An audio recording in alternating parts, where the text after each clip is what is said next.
So the 1960s were coined as the knowledge economy, which I think it was Peter Drucker, if I'm not wrong, or somebody like that. He coined that term, knowledge economy. It's when people work and think, or while you're working, you're thinking. That's the knowledge economy. We are living in a creator economy because thinking is not enough anymore. What we need to do is create. So the future of work is creation. I attended a seminar today, the computer science lectures here at Stanford, and I'm going to put everything in the links, names and stuff, so I don't want to get entangled with that. But the lady that presented, she spoke about Bloom's taxonomy, which is kind of maybe some sort of pyramid of knowledge, or the pyramid of, you could say this is really what intelligence is all about. Now, I don't want to go that far because we don't really know what intelligence is. I think we're kind of like, tapping in the fog, and every now and then we get to hold on to something, and then we call this intelligence, we call that intelligence. In the 19th century, they thought intelligence is driven by some sort of hydraulic, pressure system in the brain, and today we think about it more in a sort of software 2.0 data analysis, statistical inference type of way. And I'm pretty sure in 50 years we'll think about it in a different way. But nevertheless, I want to use this as a stepping stone to explain a couple of things. First, I want to talk about the creator economy. More importantly, I want to emphasize the importance of creation. And this goes back to 0 to 1, which is one of the books that is underlying our principal stack here at Orange Capital Partners. For people that are new to the podcast, the purpose of Orange Capital Partners is of the fund, meaning the hedge fund that we run, is to generate wealth by investing in fundamentally new concepts and engineering practices. This is what we do. The purpose of this podcast series is to give people a sense for what it feels like to run a hedge fund. So we've spoken extensively about the principles that underlying our investment strategy. And one of them is driven by the book 0 to 1 by Peter Thiel. Before I go on, of course, I want to put the disclaimer out there that this is not investment advice. Please do your own work and don't use this channel to contact us in any way. We are not soliciting any investors. So the purpose is really to give people a sense of what it feels like to run a hedge fund. That's all there is. And now let's go on. So 0 to 1 and creation. And I think in this day and age of large language models, where thinking, analysis, explanation, all of these concepts are getting blurred. And I think it's probably hard to pin down what exactly is happening, but I think we all agree that some of the work that humans have been doing, at least since Peter Drucker coined the term knowledge worker, some of those skills, some of those things that we've been doing are being replaced now by machines, which is a good thing. And we are increasingly going to be left with the one thing that I think is the most important thing, which is creation. And that is exactly what Peter Thiel in his book also points out when he talks about entrepreneurs and wealth creation. And I want to make a prediction here that over time, wealth creation, creation and work will all morph into one thing, that there won't be any other work left than the one that we consider wealth creation today. I'm going to elaborate on this in more detail. This is the Not Even Wrong podcast. It's September 30th, 2024. This is Krim Telko. For the day, the fund is up 0.5%. The market is up 0.5%. For the year, we are up 25.6%. The market is up 20.5%. We're outperforming by 5.1%. So let me first explain what the lecture was talking about and then transition into the more broader analysis of how we think about creation, wealth creation, and the future of work. So this lecture is by a lady. She's a professor at the University of, at Stanford, and she runs something I think called the Open Voice Agent Lab or something like that, which is basically an idea of how can we improve large language models to become agents for us, in a sense that they can do some of the work, and she's particularly concerned about truthfulness and about grounding the work of agents in real things, right? So she has she's tackling the hallucination problem and things along those lines. Now, I don't want to get into those technical conversations because that's not the purpose of this particular episode. The purpose of this particular episode is to discuss the Bloom's pyramid. And I think that was the interesting part of this talk, which is basically thinking, okay, look, we have a couple of, if we dissect the human intelligence into subroutines, and then we can compare those subroutines with what agents can do, digital agents can do, we can get a better sense for where humans stand relative to machines. So what Bloom's pyramid does is it starts with remembering. So if you want to do anything, you have to have some sort of memory, or let's call this, data, facts. You have to know things. You need to understand what math is, what history is, what data points are. You need to have a certain language to communicate that. I would call that remembering, right? And then she talks about analysis, and there's other things, thinking, and eventually it all culminates into creation. This is the key. Now, creation is, if you will, you take all of these things and you create something new. And that's where I want to step in, right? So just before I go there, from an epistemological perspective, where one of the other books that we have in our principle stack, other than 0 to 1, is The Beginning of Infinity by David Deutsch. And what I take from that book is always, it's a very nice explanation of what knowledge actually is. Knowledge is when you have data and you can explain it. That's what knowledge is. So having an understanding of something is being able to explain it. So having an understanding of the nuclear fusion that happens in the sun is being able to explain why it's happening and why we are able to harness energy from there, even though we're not even seeing it. So that's the kind of thing that knowledge and explanation do. I think what Bloom's pyramid culminates in is creation, or if you will, creativity. And that's where I connect the dots here with 0 to 1 in his, excellent book, 0 to 1. Peter Thiel, in my opinion, the most important business book ever written, and the most important philosophy book when it comes to business ever written. So it's not necessarily the most important philosophy book per se. I wouldn't put him at the level of Kant or people like that. But when it comes to entrepreneurship, and in particular, when it comes to creation, this is clearly the most important book. I mean, the title 0 to 1 just means how do I make something out of nothing? I think creation, what is creation, right? Let's talk about this. And I think even the professor today, I mean, she wasn't really trying to explain what it exactly is. We know it's there. We can also look at it from an evolutionary Darwinian perspective, right? Creation is when new things happen, when a new species evolves.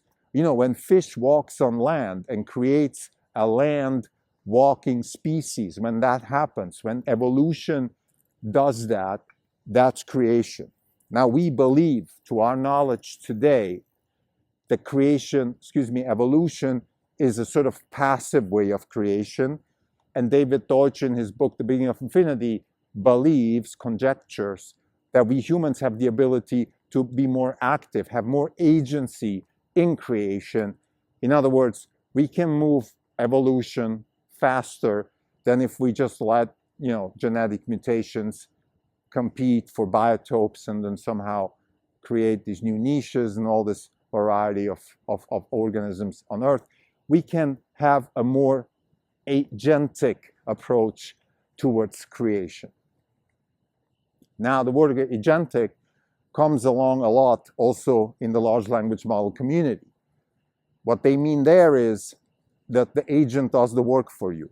They don't necessarily talk about creation. I don't think anybody really wants to tackle creation yet, because we're still working on more mundane topics, such as, for example, retrieve the right information and have facts underlie knowledge. So if we say that President Obama was the president of the United States between 2008 and 2016, then that needs to be supported by a fact, which can be done. As a tangent here, I find it a little bit critical or questionable that a lot of these large language model alignment, large language model grounding, large language model dehallucination type endeavors, they all rely on things like Wikipedia or the internet in general for the ground truth.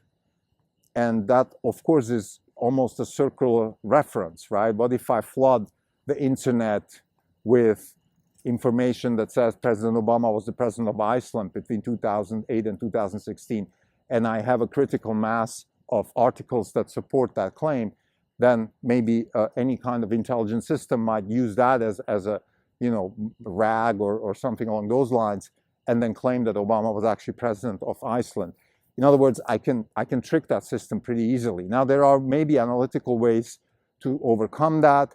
There are also more tyrannical ways to overcome that, like maybe John Kerry wants to have a Ministry of Information. China has a Ministry of Information. Orwell has an idea of how that could work. Now, we certainly don't want to go into that direction. But if we want to stay in the sort of free First Amendment type world, we still have the problem of the ground truth, right? That problem doesn't go away just if we have freedom. And if Vivek has his constitution and then Musk has his X and other people stick with the First Amendment, we still have to solve the problem of the ground truth. But I want to close this tangent now because I don't have a good solution of how to actually promote the ground truth. And I don't think necessarily just having voting on something will give us the ground truth. But maybe actually, let me reopen this tangent. I believe that crypto actually could have a solution there. And whether it's the Bitcoin protocol or Ethereum or some of the other protocols, they're actually working on exactly that problem. Because what they need to solve, first and foremost, all of the crypto approaches out there, they always have to solve one problem, which is how do you decide what is and what isn't? And that they solve that with proof of work, with staking. That's probably a direction that I would want to go. But let's get back to the topic of this episode, which is really creation, right? What is creation? Now, Richard Feynman said it, if I don't understand it, I can't program it. In other words, if I know how to program it, I know I understand it. So we are not capable yet to program creativity or creation or any of that stuff. We're not able to do it. We can't build machines that creatively do things. What do I mean by that? We can build a machine that can solve math problems. But the holy grail is really for a machine to come up with new, interesting proofs, or maybe even solve some of the problems that we can't solve today. Or how about science in general? See, if you put humans to the limit, in other words, if you really push to the limit of the best in any field, science, arts, sports, literature, whatever field you want to pick, it always comes down to they've done something that nobody else has done before. And that something happens to be also approachable, resonates with enough people, and so on and so forth. So there's something along those lines that seems to be at least the ingredients of the ingredients of creation have to be somewhere in that realm. I want to finish this episode with the connection between creation and wealth creation. It's really important. I mean, it's even in the word, wealth creation. 0 to 1, right? You have to stick with your own guns, for better or for worse. The creator of The Sopranos, David Chase, apparently, according to interviews I've seen, it's one of the better shows out there. He was adamant about shooting The Sopranos in his way. For example, he wanted to shoot in New Jersey. He wanted to have actors that look like Italian-American mafiosi. They weren't necessarily good-looking actors. Even, Jim Gandolfini, the main actor, I wouldn't call him like the handsomest guy in the world. Nevertheless, it worked really well because he really stuck to his guns. Francis Ford Coppola, when he did The Godfather, very similar. So some of the biggest events in American cinematographic history have been driven by people who stuck to their guns and created something that wasn't supposed to work. There's examples in science, for example, in my field, which is finance. That's where I was trained when I was in undergrad and grad school. I went to the University of Chicago, got my MBA there amongst people who were part of the Black-Scholes-Merton formula, the creation and all of that. And they weren't able to publish their paper because it wasn't accepted within the economics community. So they had to add something about corporate bond pricing to be accepted. And of course, they changed the world of finance, for better or for worse. That's a different conversation.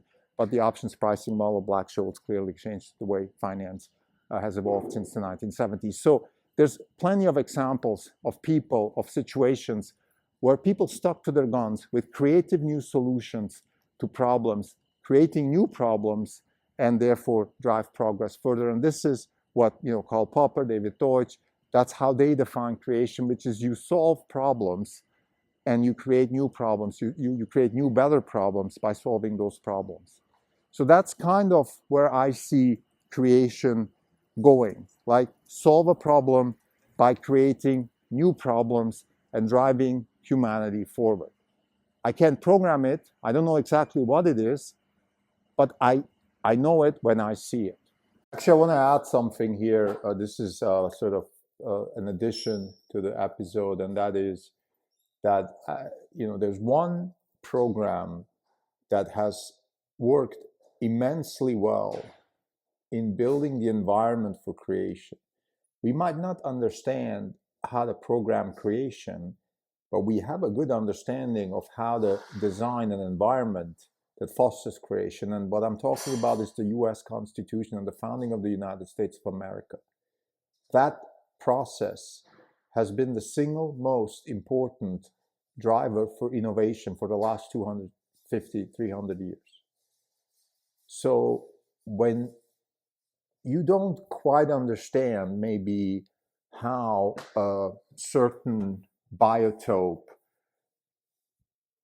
evolves, but what you can do maybe is create an environment that fosters niche building and that gives those niches the opportunity to grow.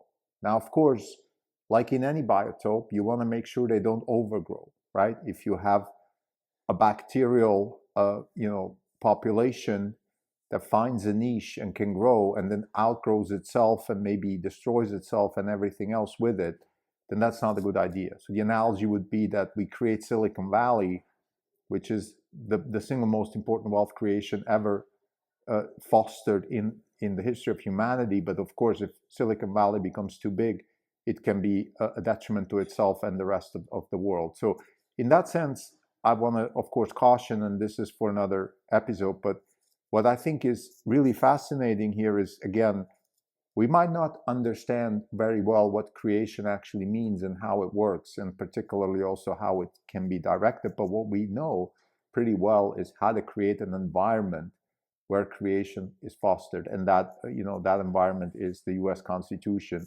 or something we've been talking about at this podcast many times, that liberty, the expression of free ideas, the free expression of ideas, of opinions, debate, Popperian falsification of existing ideas and concepts, not in a nihilistic way, but in a sort of productive, skeptical way. You try to falsify something. If you can't, then that's fine. Then that means it is the best explanation we have right now. For as we stand today, general relativity and our knowledge of quantum physics at this point is the best explanation of nature. It will probably be falsified, maybe through discoveries within dark matter and dark energy, or maybe not. But something will change, and then we will falsify that theory. That doesn't mean the theory is bad, the same way Newtonian theory is not bad. We have a theory of economics called the Austrian School of Economics, which is a much better theory for how to foster wealth creation. But it's not the perfect one, and there's better ways to do it. Certainly not, communism or doctrinal totalitarian monetary, monetary dominance like we have today by the government. But something maybe akin to an adjustment of the theory, the same way Newton wasn't wrong, but he got adjusted by certain things in general relativity.